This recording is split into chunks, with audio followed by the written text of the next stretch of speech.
saya Julianti Eka Putri Sidik, mahasiswa semester 1 dari jurusan Pendidikan Agama Islam, Fakultas Ilmu Tarbiyah dan Keguruan, Institut Agama Islam Negeri Sultan Amai Gorontalo.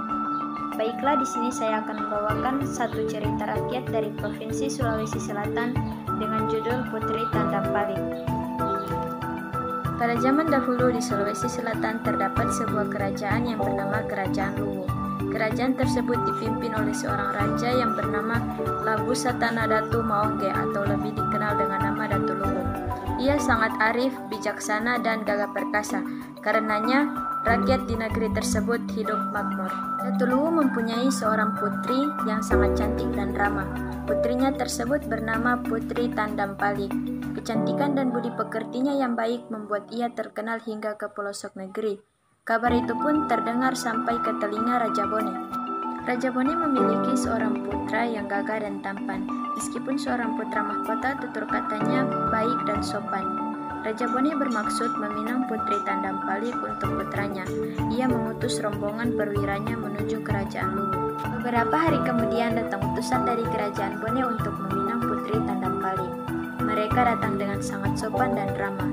Tidak ada rombongan prajurit yang datang ataupun armada perang di pelabuhan seperti yang diperkirakan sebelumnya. Datu Luwu menyambutnya dengan sangat ramah. Setelah mereka mengutarakan maksudnya, Datu Luwu tidak langsung menjawab pinangan itu. Utusan Raja Bone pun memahami hal itu. Mereka pun akhirnya kembali ke Bone.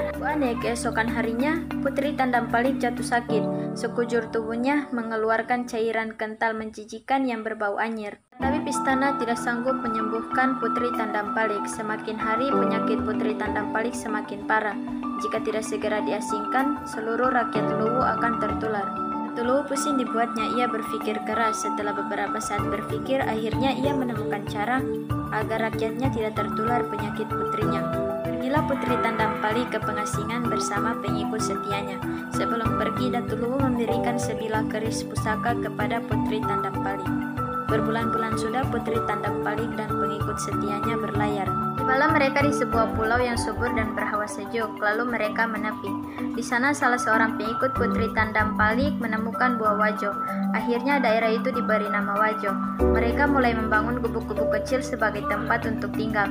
Mereka pun mulai bercocok tanam. Suatu hari Putri Tandampalik sedang duduk di pinggir danau dan dia melihat seekor kerbau yang berwarna putih. Ia mengira kerbau tersebut akan memakan tanaman sayuran yang berada tak jauh dari tempat itu. Maka ia mengusir kerbau tersebut. Namun semakin diusir, kerbau tersebut semakin mendekat dan malah menerjang Putri Tandampalik hingga pingsan.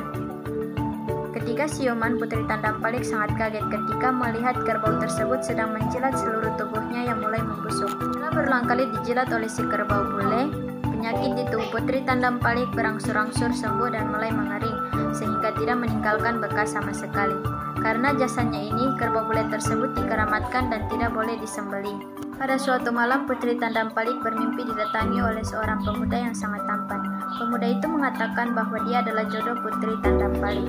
Kemudian Putri Tandampalik terjaga dari tidurnya. Ia mengira bahwa mimpi itu adalah kabar baik untuknya. Sementara itu, di Kerajaan Bone, putra mahkota Kerajaan Bone sedang asyik berperang. Dia ditemani oleh para pengawal dan panglima perang Kerajaan Bone. Terlalu asyik berperang, putra mahkota terpisah dari rombongannya. Hari sudah semakin larut. Akhirnya putra mahkota memutuskan untuk tidur di dalam hutan. Putra mahkota mencoba untuk memejamkan matanya.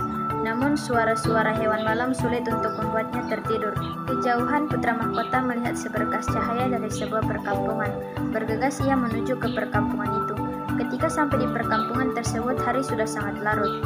Putra mahkota memberanikan diri masuk ke gubuk yang terlihat kosong. Dan alangkah terkejutnya putra mahkota ketika melihat dalam gubuk tersebut ada seorang gadis cantik yang sedang memasak air.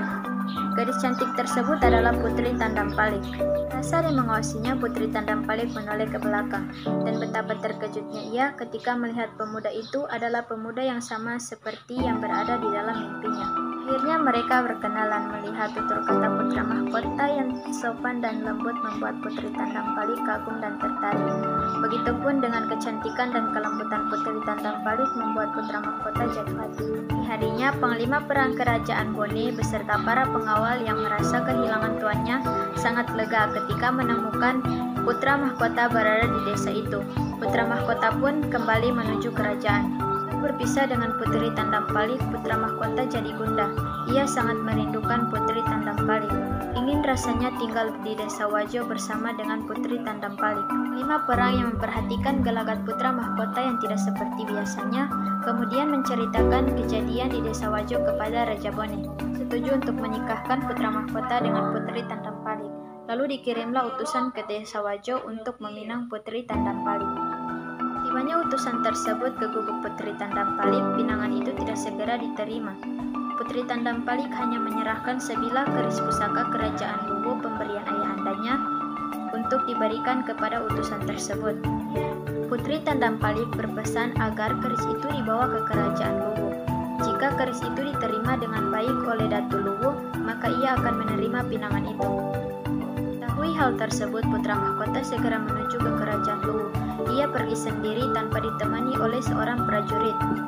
Semangat, ia menempuh perjalanan yang cukup jauh selama beberapa hari. Setibanya di kerajaan Luwu, ia menceritakan pertemuannya dengan Putri Tandampalik. Kemudian ia menyerahkan keris pusaka yang dititipkan oleh Putri Tandampalik kepada Datu Luwu. Datu Luwu dan Permaisuri sangat senang mendengar kabar tersebut.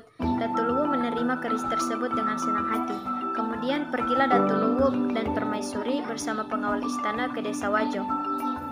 Bahagianya mereka ketika bertemu dengan putri tercintanya yang sudah terpisah dalam waktu yang cukup lama. Esokan hari digelar pesta pernikahan Putri Tandampalik dan putra mahkota kerajaan Bone di desa Wajo. Mereka hidup bahagia hingga hari tua.